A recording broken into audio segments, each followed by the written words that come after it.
क्या करने जा रहे थे? आपके दर्शन की अभिलाषा थी, किंतु आपके दर्शन नहीं हो पाए। तो मैंने सोचा, फिर इन नेत्रों की क्या आवश्यकता? यदि मैं आपको नहीं देख सकता हूं, तो मैं इस संसार को भी नहीं देखूंगा। और तुम इसे भक्ति कहते?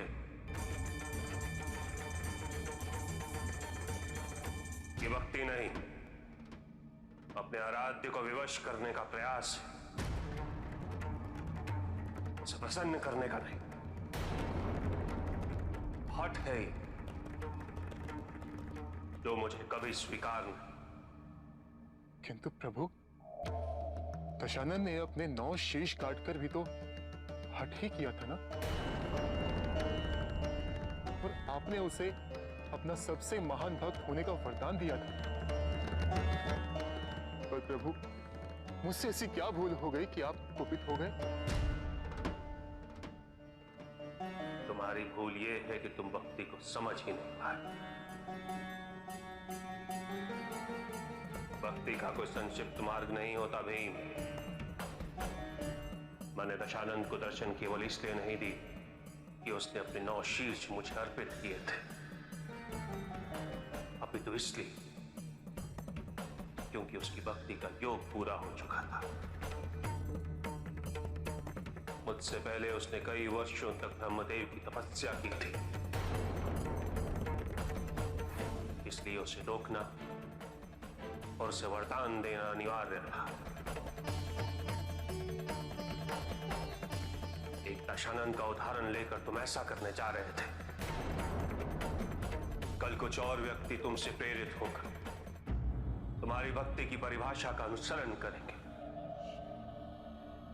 और धीरे धीरे समस्त संसार में सभी भक्ति का मूल अर्थ भूल जाएंगे। ये उचित नहीं। यह शरीर तुम्हें ईश्वर ने दिया है,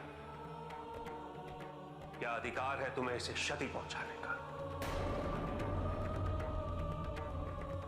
मैंने कभी भी अपने भक्तों को ऐसे कष्ट उठाने हेतु प्रेरित नहीं किया। मैं तो केवल एक बेलपत्र पे भी खींचा चला था। मेरी श्रद्धा सच्ची होनी चाहिए। मेरे भक्तों को यह समझना चाहिए कि मैं उनको दर्शन उनकी इच्छा अनुसार नहीं, अभी तो उनकी आवश्यकता अनुसार देता। से भूल हो गई प्रभु। मेरी इच्छा थी कि शीघ्र ही आपके दर्शन पा सकूं। देव देव महादेव शिव। वो इच्छा इतनी प्रबल हो गई कि वही मेरी आवश्यकता बन गई। उससे प्रतीक्षा नहीं हो रही थी प्रभु, मैं अधीर हो गया था। क्षमा कर दीजिए प्रभु, मुझे इस बात का तनिक भी बोध नहीं था कि आपके प्रति मेरी भक्ति का कैसा अनुपयुक्त उदाहरण स्थापित करने जा रहा था मैं। मुझे आपसे कोई वरदान नहीं चाहिए था, केवल आपके दर्शन करना चाहता था मैं। तुमने जिस मार्ग का चयन किया, भले ही वो उचित नहीं है भी, किंतु मैं तुम्हारी मंशा से परिचित। तुम्हारी भक्ति निस्वार्थ, तुम्हारा मन पवित्र है।